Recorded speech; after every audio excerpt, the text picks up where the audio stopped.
Top of the morning, T-minus 2 days before President Trump announces his selection to replace Justice Ruth Bader Ginsburg on the High Court.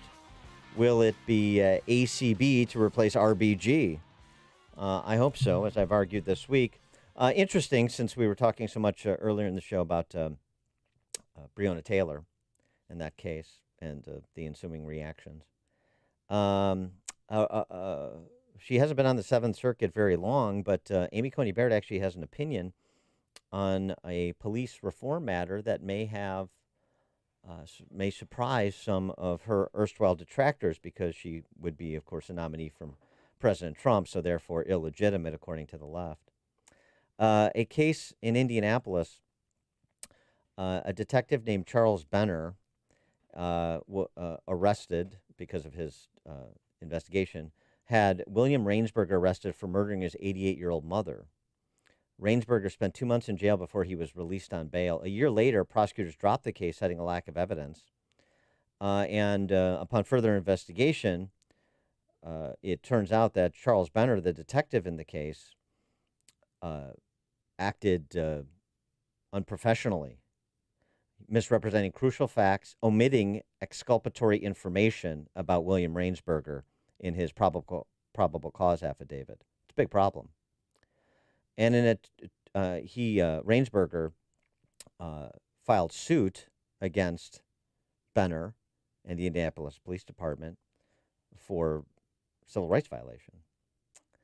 The detective, Benner, argued that he was protected by qualified immunity.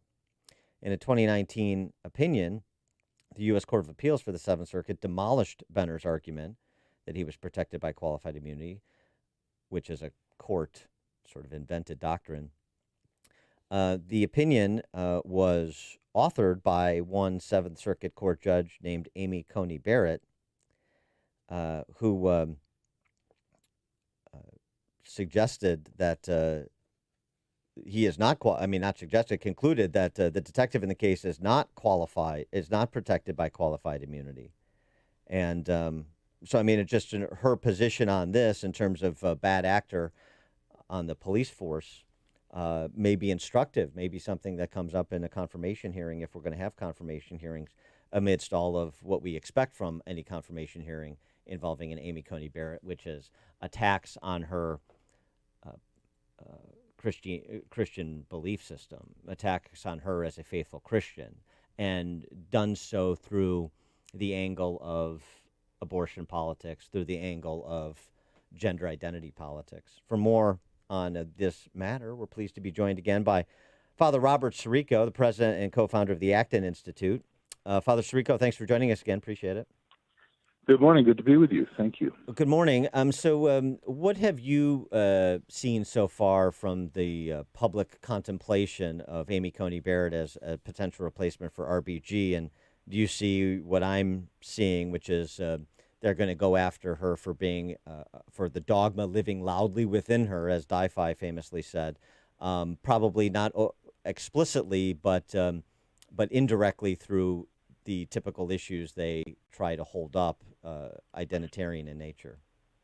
Well, I think the chances are very good that that's going to be raised again, though I think Senator Feinstein's, shall we say, undiplomatic language might be modified, because that really has been the recurrent theme, and I'm sure she's been criticized even internally in the Democratic Party for that, because if you turn that question on a Pelosi or a Biden, both of whom are self-confessed devout Catholics, I would imagine they'd claim that the doctrine or the dogma lives, loudly inside of them. So I think they have to shift the position. But there's a long-standing anti-Catholic bias in this country that dates back to the Know Nothing era. The existence of public schools in this country comes out of that era, because they didn't want Catholics to be able to form their children and their ideas. So I think this sets up, if indeed it is Ms. Barrett who is going to be the nominee, that this is going to be the mode of attack. That, and the fact that there are already justices on the Supreme Court who are Catholic. Yeah, and if they didn't have religion, what other weapons could they use against her? Well, I mean, they could descend into, the kind of judicial analysis and whether she has a temperament for justice, all of which is fair game.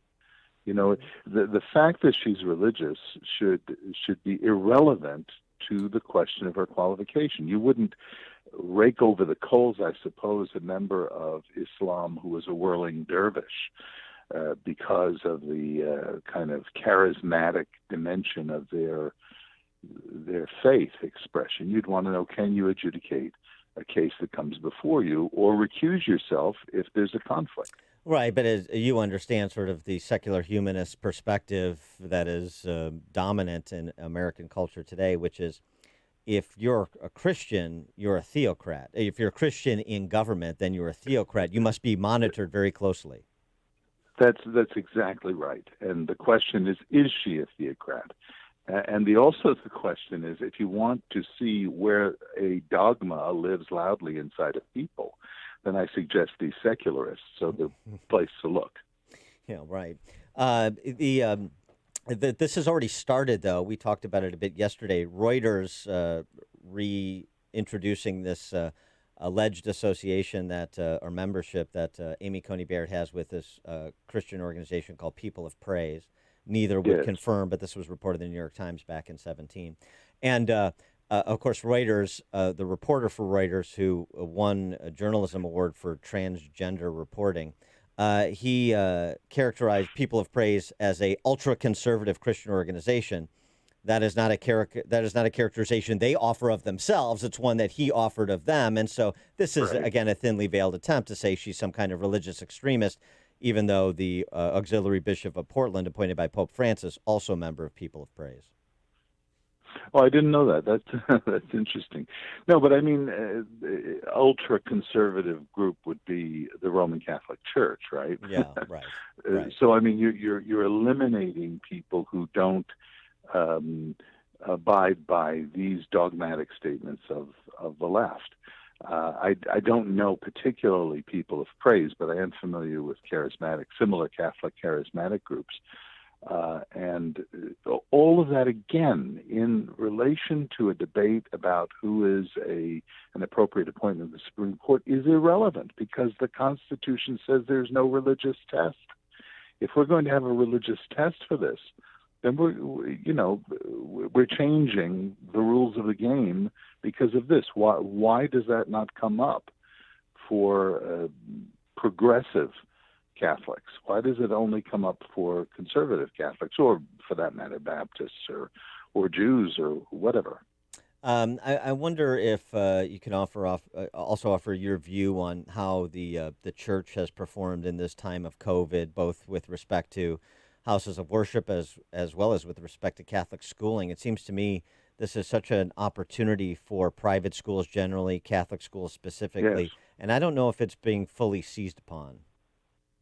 I agree with you.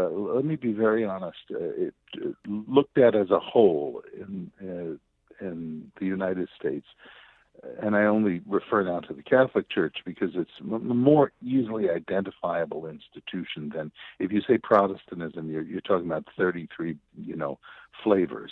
But in terms of the Catholic Church, I think the response has been anemic. The message generally, the impression generally given is we're closed until come back when we open again. They've curtailed the services, I think, too severely. This is not to say that the virus is not real. It's not to say that it's not contagious. Not to say that there shouldn't be safeguards taken. But to close everything down at an unreasonable and inconsistent way. We don't hear these kinds of critiques about protests and the like. Our school is open, has been open since mid-August, and it's functioning well. You have occasionally somebody who has a positive test result or even comes down with the virus. There are ways of containing this if you're acting quickly, and that's exactly what's happened here. We're functioning. We have about 25% of our capacity at masses, but to respond to that, we just increase the number of masses. Yeah. And then is there a hybrid learning system that's going on? No, in our school, it's all in person. Wow. Good for you. Imagine that. We're a Wow. pretty traditional. We're a pretty traditional school, classical education. Our parents, we've taken some hit, but not because our parents are afraid of the in-school learning. It's because they're afraid the governor is going to come and order us to close down if this, that, or the other thing happens. And so a number of our parents have said, look, we're very accustomed to homeschooling. So we're going to take the kids out for a period of time, let this thing settle, and then put our kids back in school. In fact, one family that I'm aware of with, I think, 3 or 4 kids have pulled their kids out doing homeschooling and still paying the tuition for the school because they're supportive of the school. But their fear isn't the COVID. Their fear was the inconsistency of being able to deliver the classes. Yes, their fear in government is well placed. He is, Right. and by the way, the words to live by, the adage from the Acton Institute, connecting good intentions to sound economics. Oh Right. boy! If we could put that on a banner in front of every schoolhouse in America, that would be a start. Could you imagine how that would empower the religious community with all of their compassion for the poor rather than becoming lobbyists of the welfare state?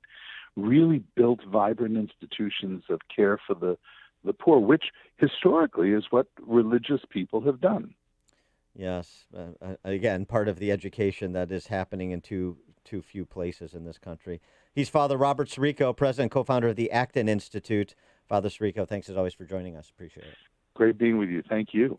Thanks. And he joined us on our turnkey.pro answer line. The stories you need to know to start your day. This is Chicago's Morning Answer on AM 560.